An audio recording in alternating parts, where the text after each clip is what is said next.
नमस्कार साथियों, आप सबका स्वागत है Bhorande inspire and education hub coaching classes में। अभिवादन स्वीकार करें रवि ठाकुर का। हम लोग जिस विषय के बारे में बात करेंगे वो है भारत का इतिहास। और भारत के इतिहास के बारे में हम सब एक चर्चित जो टॉपिक रहता है, एक बहुत ही इंटरेस्टिंग जो टॉपिक है बौद्ध धर्म। तो बौद्ध धर्म के बारे में हम लोग ने एक कक्षा कर लिए, पिछला क्लास हो गया है। और बौद्ध धर्म के बारे में हम लोग जो गौतम बुद्ध थे उसके जीवन परिचय के बारे में पूरा जानकारी हमने ले लिया था। आज उसी के आगे जाना है। ज्ञान प्राप्त हो गया था किसको? सिद्धार्थ को। जब उसको ज्ञान प्राप्त हुआ था उसके बाद से उसका नाम क्या हो गया था? परिवर्तन हो गया था। सिद्धार्थ को ज्ञान प्राप्ति के बाद उसका नाम क्या हो गया था? परिवर्तन हो गया था। इसी दिन से हम लोग देख लिए हैं सिद्धार्थ का नाम क्या हो गया था? गौतम बुद्ध। क्या हो गया था? गौतम बुद्ध। अभी कैसे कैसे हुआ था, इसका नाम गौतम बुद्ध क्यों पड़ा है, ये सब हम लोग ने पिछले क्लास में देख लिया है। यदि आप इस वीडियो को पहली बार देख रहे हैं, इसका पिछले वाले क्लास आप नहीं देखे हैं, तो सबसे पहले आप पिछले वाले क्लास को जाकर देखें, उसके बाद बहुत अच्छे से समझ आएगा। पिछले क्लास में भी आप लोग को ये बताया गया था कि हम लोग पढ़ेंगे जो इतिहास पढ़ रहे हैं, फिर कोई भी सब्जेक्ट पढ़ रहे हैं हम लोग, तो हम लोग डायरेक्ट ऐसा जो बुक में दिया उसको नहीं पढ़ेंगे। सबसे पहले उसका कहानी देखेंगे। कहानी देखने के बाद यहाँ पर उसको लिखा जाएगा और लिखने के बाद अच्छे से हम लोग मैप के माध्यम से समझते हुए चलेंगे। कुछ नया जानकारी मिलेगा। मेरा विश्वास है कि आप इस वीडियो को यदि देख लोगे, इसके बाद अभी इसका वीडियो और आने वाला है, उसके बाद आपको किसी भी यूट्यूब चैनल में या फिर कोई भी कोचिंग क्लास में या कोई भी पुस्तक पढ़ने की आवश्यकता नहीं होगा। चाहे आप यहाँ तक यदि आप आईएएस का एग्जाम भी दे रहे हो, यूपीएससी हो या फिर कोई भी राज्य का स्टेट पीएससी हो, जैसे छत्तीसगढ़ राज्य है, छत्तीसगढ़ राज्य का पीएससी हो या फिर व्यापम हो या कोई भी गवर्नमेंट के द्वारा कोई भी एग्जाम कराया जा रहा है, सभी एग्जाम के लिए भी ये जो वीडियो है ये क्या है? लाभदायक है। इससे बाहर कोई प्रश्न आपको नहीं मिलेगा। तो आइए समय व्यतीत न करते हुए हम लोग तब चलते हैं अपने टॉपिक की ओर। तो ज्ञान प्राप्ति हो गया था। ज्ञान प्राप्ति के बाद इनका नाम क्या हो गया था? गौतम बुद्ध हो गया था। जैसे ही गौतम बुद्ध को ज्ञान प्राप्ति हुआ था, सबसे पहले जाते हैं, और ज्ञान प्राप्ति कहाँ हुआ था? गया में। गया में इनका ज्ञान प्राप्ति हुआ था। ज्ञान प्राप्ति होने के बाद जगह का ही नाम चेंज हो गया। क्या? बोध गया। क्या हो गया था? बोध गया। जिस दिन गौतम बुद्ध को या फिर सिद्धार्थ को ज्ञान प्राप्ति हुआ था, उस दिन से बौद्ध धर्म से संबंधित कोई भी चीज रहे, सब में बोध लगना प्रारंभ हो जाएगा। जैसे पीपल वृक्ष के नीचे से ज्ञान का प्राप्ति हुआ था तो उसका नाम हो जाएगा महाबोधि वृक्ष। गया में इसको ज्ञान की प्राप्ति हुआ था, जगह का नाम क्या हो जाएगा? बोध गया। ठीक है, तो देखते हैं इसके आगे की कहानी। ज्ञान प्राप्त हो गया। ज्ञान प्राप्त होने के बाद हम लोग देख लीजिए सबसे पहले कहाँ जाते हैं? ये जाने वाले थे सारनाथ। जाने वाले थे कहाँ? सारनाथ। सारनाथ में जिनका 5 साथी थे, जो 5 सन्यासी थे, उनके साथ ये ज्ञान प्राप्ति करने का प्रयास किया था। एक साथ ज्ञान प्राप्ति किए थे, लेकिन ज्ञान केवल किसको मिला? सिद्धार्थ को मिला था। वो 5 साधक को भी ज्ञान नहीं मिले थे। तो सबसे पहले उन्हीं से मिलने के लिए जा रहे थे, लेकिन जाते हुए इसको रास्ते में मिल जाते हैं 2 बंजारा। 2 बंजारे मिल गए थे। इसके बारे में भी देख लिया, 2 बंजारा। और 2 बंजारे आपस में क्या कर रहे थे? झगड़ रहे थे। ये जाते हैं, उनका झगड़ा का जो उनका समस्या का समाधान कर देते हैं और गले लगा लेते हैं। और गले लगाने के बाद सबसे पहले कोई शिष्य बनाते हैं तो उन्हीं 2 बंजारे को बनाते हैं। और इन 2 बंजारों का नाम था, एक का नाम था तपस्यु और एक का नाम था मलिक। एक का नाम था तपस्यु और एक का नाम था मलिक। इनको केवल क्या बनाए थे? शिष्य बनाए थे। इनको क्या बनाए थे? केवल शिष्य बनाए थे। अभी उपदेश नहीं दिए हैं। शिष्य बना लिए। शिष्य बनाने के बाद जाते हैं कहाँ? सारनाथ। सारनाथ में जाकर के देखते हैं कि वो 5 साधक के बारे में देखते हैं, उन 5 साधक से मिलते हैं और 5 साधक को मिल करके सारनाथ में ही सबसे पहला अपना उपदेश दिए थे उन 5 साधक को। तो सबसे पहले अपना उपदेश दिए हैं कहाँ? सारनाथ में। सारनाथ में। और ये सारनाथ कहाँ है? ये है काशी के पास। काशी के पास सारनाथ है। इस सारनाथ का प्राचीन नाम भी देखते हैं। सारनाथ का एक नाम है क्या? ऋषिपत्तनम। इसका एक नाम क्या मिलता है? ऋषिपत्तनम। सारनाथ का एक नाम क्या मिलेगा? ऋषिपत्तनम। या फिर इसी सारनाथ का एक नाम और मिलता है, वो है मृगदांव। इसी का नाम क्या मिलेगा? मृगदांव। तो सबसे पहले इसका नाम था मृगदांव। मृगदांव से क्या हुआ? ऋषिपत्तनम हुआ और ऋषिपत्तनम से क्या हो गया? सारनाथ। तो इन्हीं सारनाथ में उन 5 जो साधक थे, सन्यासी थे, उनको उपदेश देते हैं। अपना पहला उपदेश देते हैं कहाँ? अपना पहला उपदेश दिए थे सारनाथ में। सारनाथ में ये बहुत इंपॉर्टेंट हो जाता है कि जो गौतम बुद्ध थे अपना पहला उपदेश कहाँ दिए थे, तो याद रखना कहाँ दिए थे? सारनाथ में। इसके साथ साथ यहीं पे एक चीज हमको और याद कर लेना है। पहला उपदेश दे दिए कहाँ? सारनाथ में। लेकिन हम लोग को यह भी जानना है कि सर्वाधिक उपदेश कहाँ दिए थे, सबसे ज्यादा अपना उपदेश कहाँ दिए थे? तो सबसे ज्यादा उपदेश दिए थे अपना कहाँ? श्रावस्ती में। कहाँ दिए थे? श्रावस्ती में। श्रावस्ती में सबसे ज्यादा अपना उपदेश दिए थे। और ये जो श्रावस्ती है ये किसका राजधानी है? कोसल महाजनपद का। जो कोसल महाजनपद था उसी का राजधानी था श्रावस्ती। आगे हम लोग देखेंगे श्रावस्ती में सर्वाधिक उपदेश क्यों दिए थे गौतम बुद्ध। अब बौद्ध धर्म का स्थापना हो गया है। बौद्ध धर्म का जब स्थापना हो गया तो हम लोग को सबसे जान लेना है कि बौद्ध धर्म है क्या, बौद्ध धर्म किसमें जोड़ देता है, या फिर बौद्ध धर्म आगे बढ़ेगा क्यों? क्योंकि इससे पहले तो बहुत सारा धर्म चल ही रहा है। जैन धर्म आ गए हैं, वैदिक धर्म पहले से चल ही रहा है। तो क्या कारण है, ऐसा क्या बात है इस धर्म में जो लोग इनसे क्या करेंगे, जुड़ेंगे, या फिर किस किस माध्यम से जो गौतम बुद्ध अपने जो ज्ञान प्राप्त किया उसका विस्तार किया, प्रसार किए हैं। अभी देखेंगे एक संघ का स्थापना किया जाएगा। तो आज हम लोग का जो टॉपिक है वही है कि बौद्ध धर्म का सिद्धांत क्या था और जो बौद्ध धर्म संघ बनाए हैं उस संघ की बात क्या क्या है। और संघ के बारे में हम लोग ऐसे पढ़ेंगे जो आप तो कोई भी जगह नहीं मिलेगा, कोई पुस्तक हो, कोचिंग क्लास में संघ के बारे में जितना जानकारी हम यहाँ प्राप्त करेंगे वो आपको कहीं नहीं मिलेगा। तो क्लास 3-4 वीडियो में समाप्त होगा। आप लोग को थोड़ा सा टाइम जरूर लगेगा क्योंकि कोई भी जगह पढ़ते हो आप तो केवल डाटा जो फैक्ट रहता है उसको बता देते हैं। फैक्ट डाटा को बता देने के बाद लगता है कि 15 मिनट में बौद्ध धर्म क्या हो जाएगा, समाप्त हो जाता है। लेकिन एक बार पढ़ो, ऐसा पढ़ो कि दोबारा पढ़ने की आवश्यकता ना पड़े। तो देखते हैं बौद्ध धर्म है क्या। बौद्ध धर्म क्या है इसी के बारे में जानना है। इसी के बारे में जानना है तो इससे पहले चल रहा था क्या, वैदिक धर्म। चल क्या रहा है, एक धर्म देख लेंगे, कौन सा, वैदिक धर्म। और वैदिक धर्म प्रारंभ हुआ था लगभग 1500 ईसा पूर्व में। कब स्टार्ट हुआ था, लगभग 1500 ईसा पूर्व से स्टार्ट होता है वैदिक धर्म। और वैदिक धर्म को भी हम लोग ने 2 भाग में बांट लिए हैं। एक मानते हैं हम लोग कौन सा, ऋग वैदिक काल, ऋग वैदिक काल। और एक हम लोग बांट लिए हैं उत्तर वैदिक काल, उत्तर वैदिक काल। देखना है कि ऋग वैदिक काल किस समय से लेकर के किस समय तक काल को हम लोग क्या बोलेंगे, ऋग वैदिक काल। तो हम लोग मानते हैं 1500 से लेकर के 1000 ईसा पूर्व के समय काल को हम लोग जानते हैं ऋग वैदिक काल के नाम से। और उसके बाद 1000 से लेकर के 600 ईसा पूर्व तक के समय को हम लोग जानते हैं उत्तर वैदिक काल के नाम से, उत्तर वैदिक काल के नाम से। क्योंकि 1000 में लोहे का क्या हुआ था, खोज हुआ था, मतलब लोहे के बारे में जानकारी हम लोग को हो गया था। उसी दिन से हम लोग मानते हैं कि उत्तर वैदिक काल प्रारंभ हो गया है। इस समय इसका नाम क्या था, लोहित अयस्क का। क्या नाम था इसका, लोहित अयस्क इसका नाम था, प्रारंभ हो गया था। अब देखना है कि उस समय समाज क्योंकि महाजनपद काल प्रारंभ हो गया है। महाजनपद काल प्रारंभ हुआ था, महाजनपद काल प्रारंभ हुआ था 600 ईसा पूर्व में, 600 ईसा पूर्व में। और जो सिद्धार्थ है, गौतम बुद्ध है, इसका जन्म हुआ था 563 ईसा पूर्व में। मतलब गौतम बुद्ध के जन्म के पहले महाजनपद काल प्रारंभ हो गया था। देख सकते हैं लगभग 37 साल पहले, 37 साल पहले से महाजनपद काल क्या हो गया, प्रारंभ हो गया है। तो महाजनपद काल में या इससे पहले उस समय का मतलब समाज कैसा था इसके बारे में थोड़ा जान लेते हैं, क्योंकि उसको जानने से बहुत कुछ हमको क्या होगा, लाभ होगा।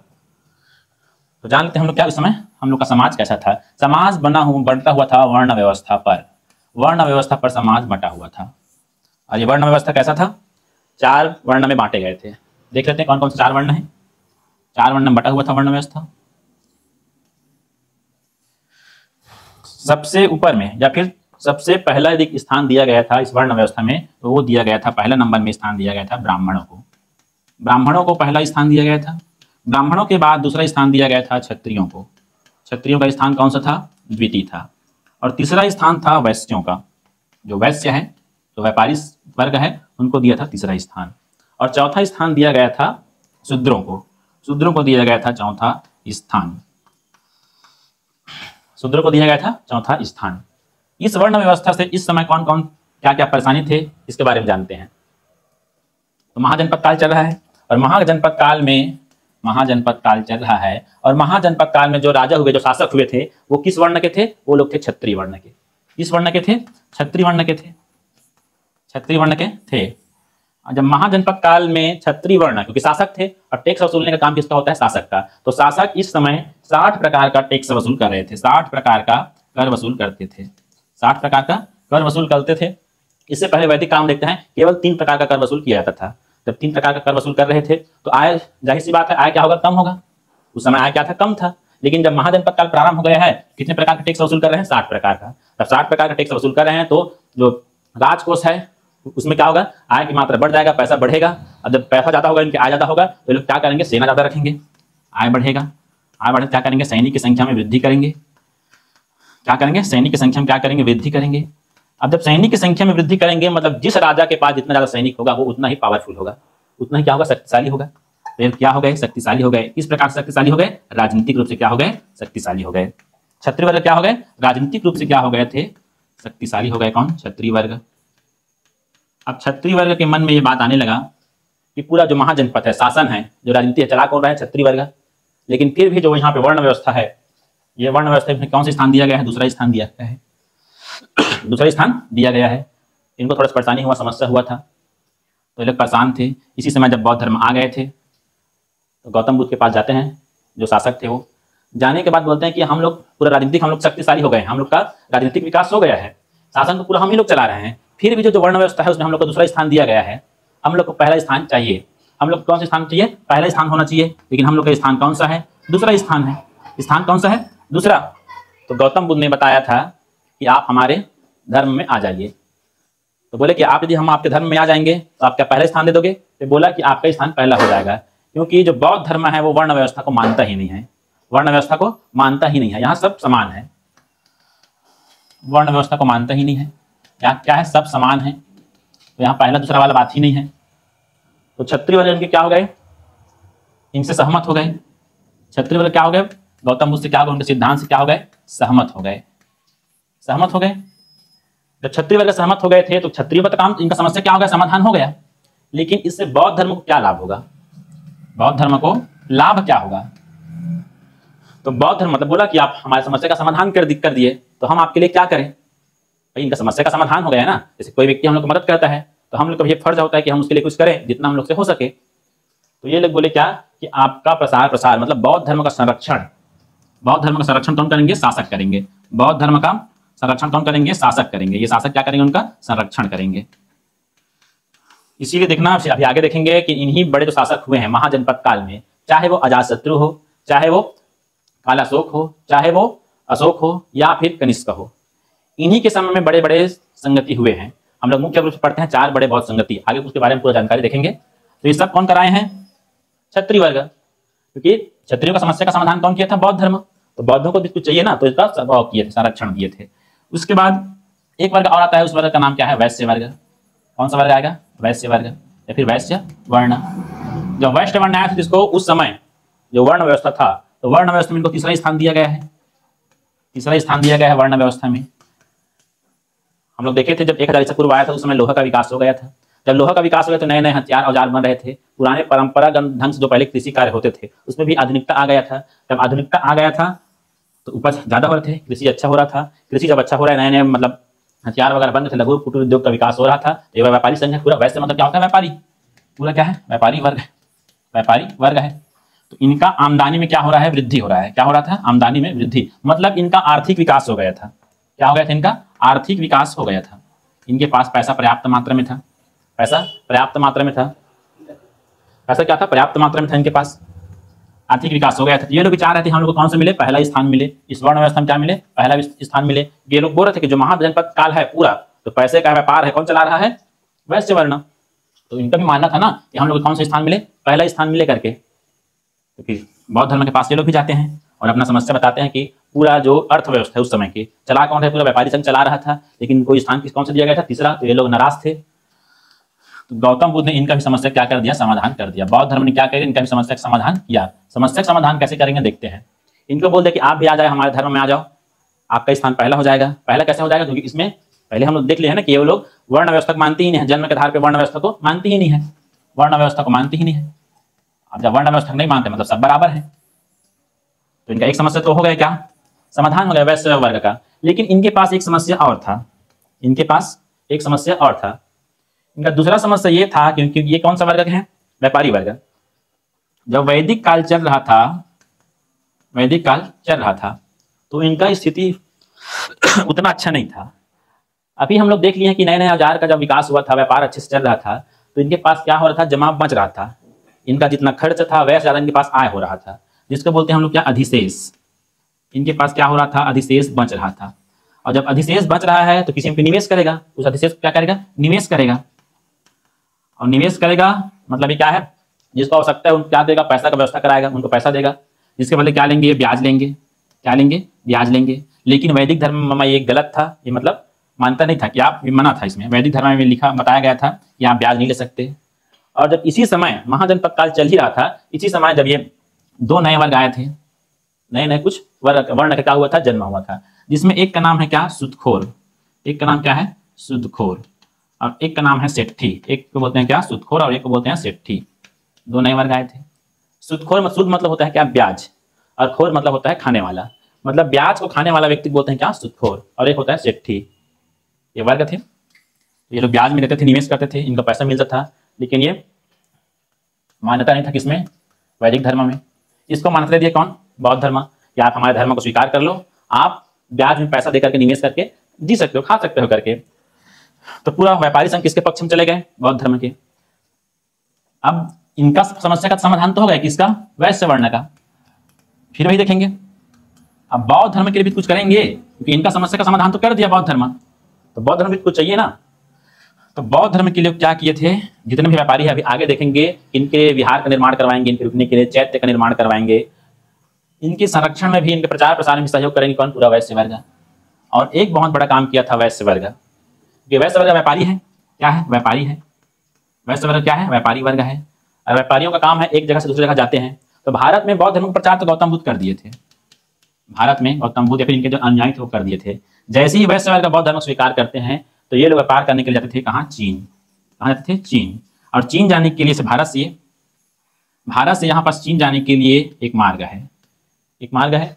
इस मार्ग को हम लोग जानते हैं रेशम मार्ग के नाम से, रेशम मार्ग के नाम से जानते हैं। और इसी रेशम मार्ग से व्यापार कर लेके जाते थे कौन, व्यापारी संघ, पूरा व्यापारी वर्ग जाते थे। तो व्यापारी वर्ग ने बोला कि आप हम जब व्यापार करने के लिए जा रहे हैं तो आप भी हमारे साथ में चलो, आप क्या करना, बौद्ध धर्म का प्रचार प्रसार करना, आप सब मतलब खाने पीने रहने का व्यवस्था कौन करेगा, पूरा वैश्य वर्ग करेगा। तो इसी सील का मार्ग से, मतलब हम लोग बोल सकते हैं कि बौद्ध धर्म का अंतर्राष्ट्रीय पहचान या फिर बौद्ध धर्म का प्रसार अंतर्राष्ट्रीय एक देश से दूसरे देश ले जाने का काम किया था कौन, वैश्य वर्ण किया था। उसके बाद एक वर्ण और बचा है यहाँ पे, कौन सा वर्ण, शूद्र वर्ण। तो देखें वैदिक धर्म में कर्मकांड, यज्ञ, पूजा पाठ ये बहुत कठिन था। कठिन होने के साथ साथ जो शूद्रों का उसमें भाग लेना वर्जित था, निषेध था, ये लोग भाग नहीं ले सकते। लेकिन बौद्ध धर्म में ऐसा कुछ नहीं था, कोई भी व्यक्ति उसमें क्या भाग ले सकते थे। यहां तक महिलाओं के साथ कोई भेदभाव नहीं था, महिलाएं भी बौद्ध धर्म में जा सकती थी, बौद्ध धर्म स्वीकार कर सकती थी, उसमें कोई प्रकार का निषेध नहीं था। तो शूद्र वर्ग, उसके साथ साथ महिला वर्ग, वैश्य वर्ग और क्षत्रिय वर्ग, सभी धर्म का, यहाँ तक कोई ब्राह्मण यदि बौद्ध धर्म स्वीकार करना चाह रहा है तो बौद्ध धर्म स्वीकार कर सकता था। तो सभी का क्या मिला, साथ मिला था किसको, बौद्ध धर्म को। इसीलिए बौद्ध धर्म अच्छे से अपना क्या करने लगे, विकास करने लगे, बौद्ध धर्म विकास करने लगे। अब देखते हैं कि व्यक्ति बौद्ध धर्म क्यों अपनाया था। कि गौतम बुद्ध ने कौन सा मार्ग बताया था, देखते हैं। गौतम बुद्ध ने बताया था चरमवाद से बचने, क्या बताया था, चरमवाद से हम लोग को क्या करना चाहिए, बचना चाहिए। चरमवाद से क्या करना चाहिए, बचना चाहिए। चरमवाद जैसे देख सकते हैं,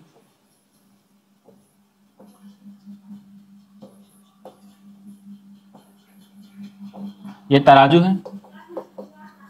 तो गौतम बुद्ध ने बताया था कि हमको ज्यादा भोग विलास में विलुप्त नहीं रहना चाहिए, भोग विलास में विलुप्त नहीं रहना चाहिए। इतना सुख हमको नहीं लेना चाहिए कि हमारे शरीर है उसको कष्ट में आ जाए, क्या हो जाए, कष्ट हो जाए। और इतना भी हमको अपने शरीर को कष्ट नहीं देना है, या फिर संन्यास जीवन व्यतीत नहीं किया, इतना ज्यादा तपस्या नहीं करना है जिससे हम लोग को क्या हो, हम लोग को शरीर को क्या हो, कष्ट हो, दुख हो।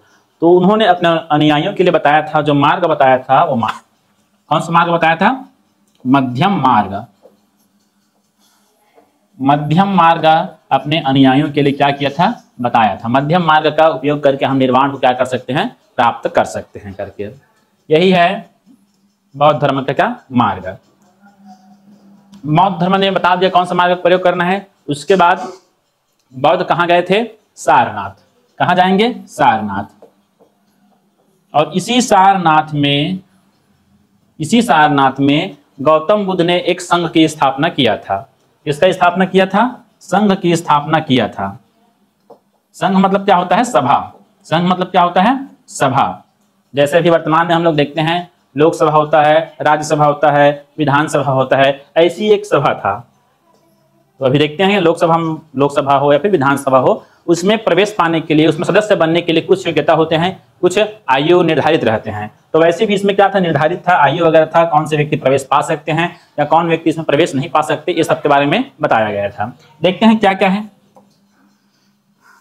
तो आपको यदि संघ का क्या बनना है, सदस्य बनना है। संघ का सदस्य बनना है तो आपका न्यूनतम आयु कितना होना चाहिए, 15 वर्ष से कम आपका आयु नहीं होना चाहिए। 15 वर्ष के आयु वाले व्यक्ति इसमें प्रवेश पा सकते थे, संघ में सदस्य बन सकते थे। सदस्य का बन सकते थे। कितना होना चाहिए आपका आयु? 15 वर्ष होना चाहिए। यदि आपका आयु 15 वर्ष है तो आप सदस्य बन सकते हैं, लेकिन इसके साथ साथ आपके माता पिता की अनुमति आवश्यक था। आपके माता पिता का आयु अनुमति क्या था? आवश्यक था। अनुमति आवश्यक था आपके माता पिता का।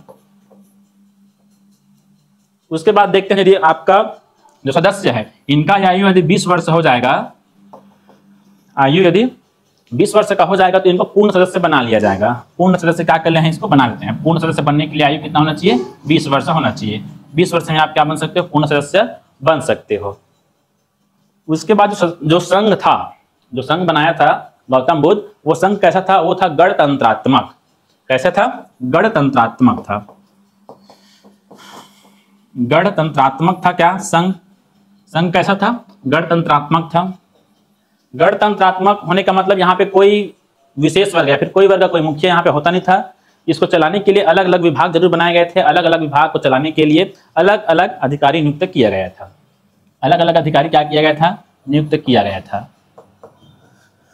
इन अधिकारी का नाम भी देखेंगे, आगे देखेंगे, पूरा अधिकारी का नाम भी देखेंगे। किस प्रकार था? गणतंत्रात्मक था।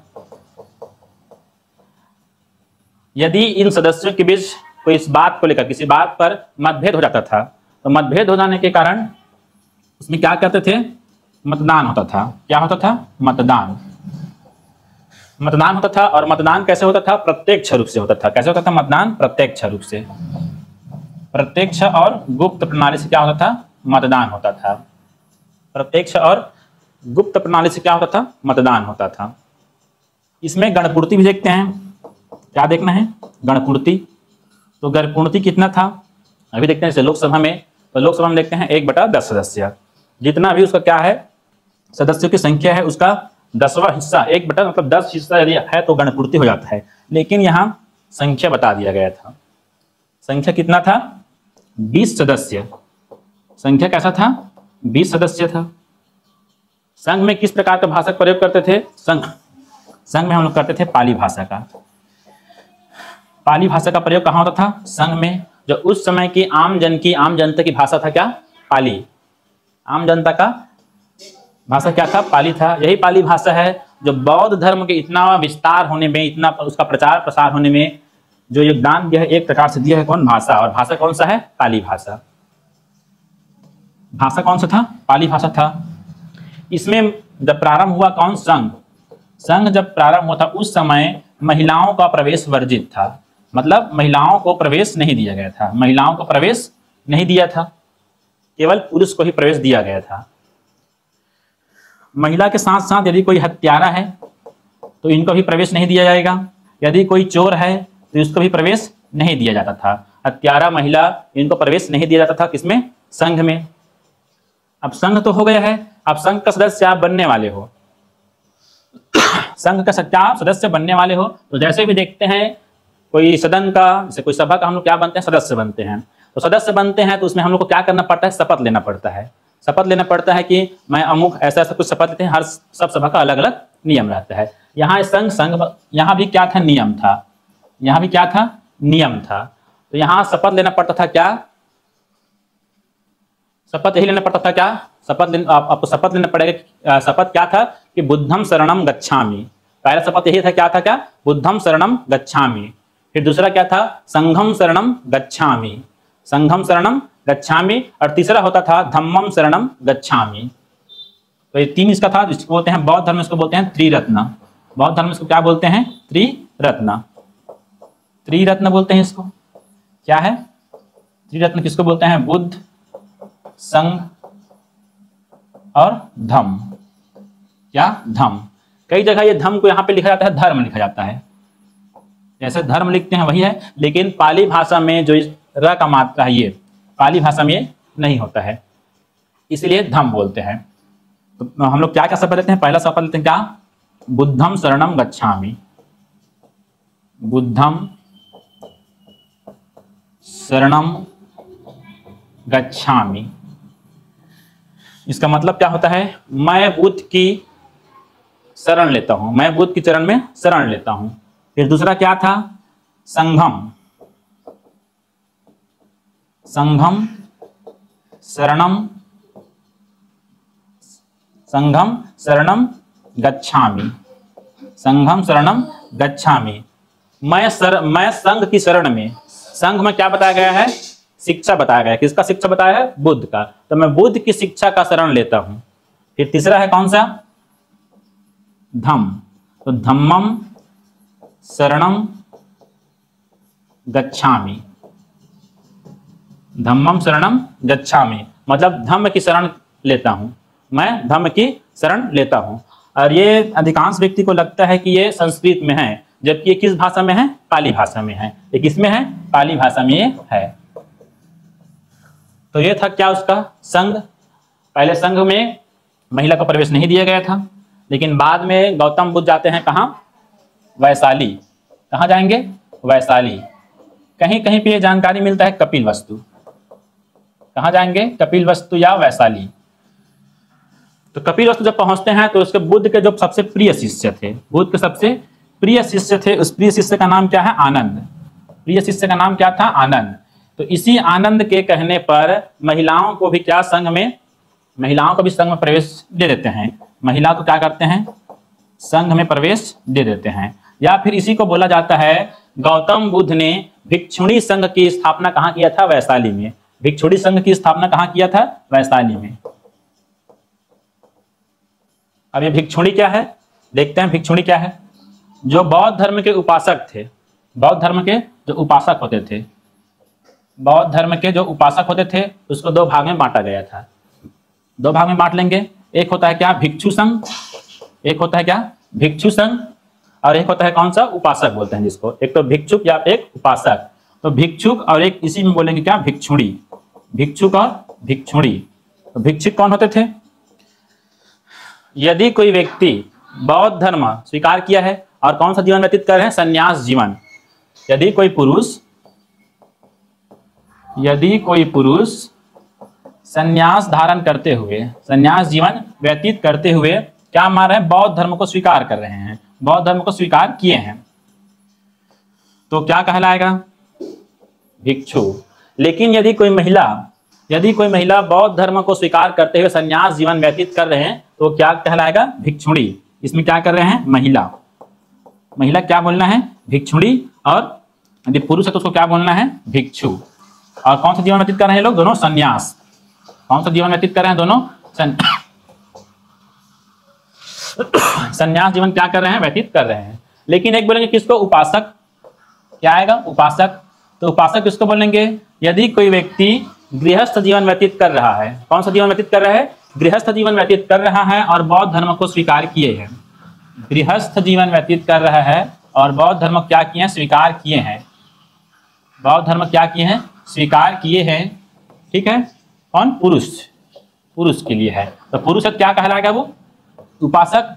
लेकिन यदि महिला है तो क्या कहलाएगा? उपासिका।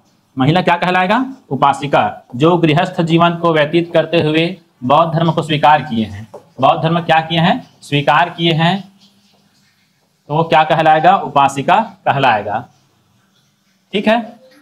तो यहाँ पे हम लोग देखे थे क्या? भिक्षुणी संघ।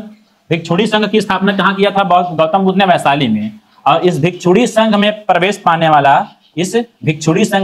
पाने वाला पहला महिला कौन होगा, या फिर पहला भिक्षुणी कौन होगा? गौतम बुद्ध के माता। गौतम बुद्ध के माता, सौतेली माता। गौतम बुद्ध के सौतेली माता ही क्या होगा? इसका पहला भिक्षुणी संघ में प्रवेश पाएगी। उसका नाम क्या था? प्रजापति गौतमी। क्या नाम था? प्रजापति गौतमी। प्रजापति गौतमी। यही प्रजापति गौतमी पहला भिक्षुणी होगा। तो ये तो होगा किसके बारे में? संघ के बारे में। संघ की स्थापना कहाँ कर दिए? सारनाथ में। अब सारनाथ में संघ की स्थापना के लिए, संघ का स्थापना करके यहीं पे क्या करने लगे? सबसे पहले अपना उपदेश भी यहीं दिए थे। सबसे पहले अपना उपदेश कहाँ दिए थे? सारनाथ में दिए थे। सारनाथ में सबसे पहले अपना क्या कर दिए थे? उपदेश दे दिए थे।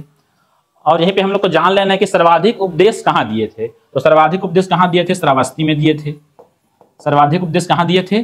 श्रावस्ती में दिए थे। जैसे ही संघ की स्थापना करते हैं, बौद्ध संघ की स्थापना करते हैं, कौन? गौतम बुद्ध। उसके बाद से, मतलब ज्ञान प्राप्ति के बाद से पूरे 45 वर्ष बौद्ध धर्म का प्रचार प्रसार करने में लगा हुआ था। कौन? गौतम बुद्ध। 45 वर्ष तक क्या किए हैं? बौद्ध धर्म का प्रचार प्रसार किए हैं। 45 वर्ष तक क्या किए थे, बौद्ध धर्म का प्रचार प्रसार किए थे। अब चाहे वो जैन धर्म हो या बौद्ध धर्म हो या फिर वैदिक धर्म हो, इसमें वर्षा काल क्या होता है, बहुत महत्वपूर्ण होता है। वर्षा काल क्या हो जाता है, बहुत महत्वपूर्ण हो जाता है। अभी वर्षा काल क्या है, जिसको हम लोग बोलते हैं क्या, चतुर्मास भी बोलते हैं, वही क्या है, वर्षा काल बहुत महत्व हो जाता है। इसलिए वर्षा काल बहुत महत्व हो जाता है क्योंकि जैन धर्म या बौद्ध धर्म इनका मानना था कि जैसे बरसात लगता है तो बरसात लगता क्या होता है, छोटे छोटे कीड़े निकल जाते हैं। अब यदि ये लोग जो भिक्षु हैं, जो फिर जो धर्म को मानने वाला जो भिक्षुणी है, चाहे उपासक हो या उपासिका हो, यदि वो प्रचार के लिए चलेंगे तो क्या है, उसके पैर के नीचे क्या आ जाएंगे, छोटे छोटे कीड़े मकोड़े आ जाते हैं, जिससे उनका क्या हो जाता है, हत्या हो जाता है। इन धर्म का मानना है क्या कि अहिंसा को मानते हैं, हिंसा को इनमें व्याप्त नहीं है। ये सब भी आगे देखेंगे। ये लोग अहिंसा के पुजारी थे, अहिंसा के पुजारी होते हैं। ये सब अहिंसक क्या होते हैं, पुजारी होते हैं। इसीलिए वर्षा काल बहुत महत्वपूर्ण हो जाता है। इसके साथ साथ यहाँ से क्वेश्चन बनता है कि गौतम बुद्ध ने अपना पहला वर्षा काल कहाँ बिताया था। गौतम बुद्ध ने अपना पहला वर्षा काल कहाँ बिताया था, तो कहाँ बिताया था, सारनाथ में अपने सबसे पहले वर्षा काल बिताया था, सारनाथ में। अब यहीं पास हम लोग ये भी जान लेते हैं कि सबसे पहले तो कहाँ बिताया है, सारनाथ में, लेकिन सर्वाधिक कहाँ बिताया है, तो देख लेंगे सर्वाधिक वर्षा काल कहाँ बिताया है। ये बहुत इंपॉर्टेंट क्वेश्चन हो जाता है। सर्वाधिक वर्षा काल कहाँ बिताया है, वर्षा काल कहाँ बिताया है, श्रावस्ती में। कहाँ बिताया है, श्रावस्ती में। श्रावस्ती में सर्वाधिक वर्षा काल बिताया है। श्रावस्ती में सर्वाधिक अपना क्या दिया है, उपदेश दिया है। इस सब का कारण यह है कि श्रावस्ती एक महाजनपद का राजधानी था। महाजनपद क्या था, राजधानी था। कौन से महाजनपद का, कोसल महाजनपद का। कोसल महाजनपद का क्या था, ये राजधानी था।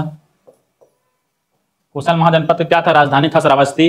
इसीलिए क्या हो गया, श्रावस्ती, इसका क्या, श्रावस्ती में सर्वाधिक वर्षा काल बिताए हैं, या फिर सर्वाधिक में सबसे क्या दिए हैं, ज्ञान दिए हैं। जैसे ही संघ का स्थापना हुआ था, सारनाथ में गौतम बुद्ध आगे जाते हैं, और आगे जाने के बाद सारनाथ के बाद से कहाँ जाएंगे, वो कहाँ जाते हैं, ये जाएंगे कहाँ, बनारस। कहाँ जाएंगे, बनारस। गौतम बुद्ध कहाँ पहुंच जाएंगे, बनारस। देख लेते हैं एक बार, सबसे पहले देख लेते हैं कहाँ गए थे। देखे थे कहाँ इनको ज्ञान प्राप्ति हुआ था, कहाँ, गया में, जिसको हम लोग क्या नाम से जानते हैं, बोध गया के नाम से जानते हैं। किस नाम से जानते हैं, बोध गया के नाम से जानते हैं। ये बोध गया हो गया। बोध गया के बाद कहाँ गए थे, ये सारनाथ गए थे। कहाँ गए थे, सारनाथ गए थे। कहाँ चले जाते हैं, सारनाथ चले जाते हैं। इसी सारनाथ में क्या किए थे, संघ का स्थापना किए थे, अपना पहला उपदेश दे दिए थे। फिर सारनाथ के बाद से कहाँ जाएंगे, ये पहुंचेंगे कहाँ, बनारस पहुंच जाएंगे। कहाँ पहुंच जाएंगे, बनारस पहुंच जाएंगे। जब बनारस पहुंच जाएंगे कौन, गौतम बुद्ध। गौतम बुद्ध कहाँ पहुंच गए, बनारस।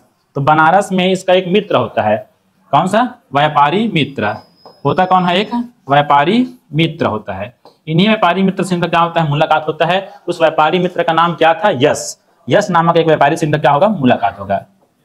यश नामक व्यापारी से इनका क्या होता है, मुलाकात होता है। और यश को मतलब अपना क्या बनाते हैं, अपना शिष्य बना लेते हैं। यश को अपना क्या बनाएंगे, शिष्य बना लेते हैं। यश को अपना शिष्य बना लिए। उसके साथ साथ यश की पत्नी को भी क्या बनाएंगे, अपना शिष्य बनाएंगे। यश की पत्नी के साथ साथ यश की माता भी इनके क्या बन जाएंगे, इनके शिष्य बन जाएंगे। इनकी माता, पत्नी, इसके साथ साथ इनके 5 दोस्त। यश के जो 5 दोस्त थे, 5 दोस्त या फिर 5 मित्र, 5 मित्र इनके क्या बनते हैं, यश, गौतम बुद्ध क्या बनते हैं, शिष्य। इनके साथ साथ 60 और अन्य व्यक्ति, 60 और अन्य व्यक्ति क्या बन जाएंगे, इनके शिष्य बन जाते हैं। कहाँ, बनारस में। बनारस के बाद कहाँ जाएंगे, ये सारनाथ पहुंचते हैं। फिर पहले बनारस चले गए, बनारस के बाद कहाँ चले जाएंगे, फिर सारनाथ आएंगे। बनारस फिर सारनाथ आएंगे। कहाँ जाएंगे, सारनाथ आ जाएंगे। बनारस के बाद कहाँ पहुंच जाएंगे, सारनाथ पहुंच जाएंगे। सारनाथ में अपना फिर यहाँ पे क्या करेंगे, वर्षा काल बिताएंगे। क्या करेंगे, वर्षा काल बिताएंगे। सारनाथ में क्या करेंगे, अपना वर्षा काल बिताएंगे। आज की क्लास यहीं तक। उसके बाद आने वाले क्लास और भी 2 क्लास और आएगा बौद्ध धर्म से संबंधित। आगे क्लास में देखेंगे कि गौतम बुद्ध ने अपने प्रचार के लिए कहाँ कहाँ और गए, कौन कौन राजा से मिले, कौन कौन राजा का इनको संरक्षण प्राप्त हुआ था, कौन कौन राजा ने इनके लिए बड़े महासंगति या फिर महासम्मेलन करवाए हैं, इन सब के बारे में आगे क्लास में देखेंगे। और इस क्लास को देखने से पहले एक बार और आपसे अनुरोध है कि आप पिछला क्लास जरूर देखें, ताकि पूरा कॉन्सेप्ट आपके क्या हो जाए, क्लियर हो जाए। और क्लास कैसा लगा कमेंट सेक्शन में जरूर बताएं, अपना फीडबैक जरूर दिए। जय हिंद, जय भारत।